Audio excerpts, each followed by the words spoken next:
couple weeks ago, I was wrapping up a call with the client, closing the loop, on an important project. And this particular client and I have had frequent communication throughout the project and have grown quite fond of each other. So as the call was ending, she said, so how are you and your family doing? Right? To which I cheerfully replied, fine, we're just working through being in the house. She then said, no, how are you really doing? I've been trying to talk to my kids about racism and the things we've been seeing on the news, and I wanted to check on you. In that moment, it was like the levee broke and I was flooded with emotion.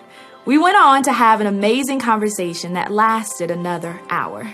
The thing is, my client is a white woman who lives in the Midwest, a little removed from my experience as a black woman living less than 45 minutes away from where Ahmaud Arbery was killed while out on a jog just a few weeks earlier.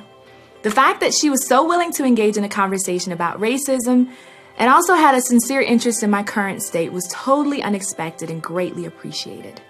Something you and I can take away from this important experience is the importance of the shared human condition. Collectively, we can take interest in how others are doing regardless of our differences. So take some time today, this week, to genuinely seek out a friend, a colleague, or even a consultant and ask them, so how are you really doing? Then be willing to be present and listen.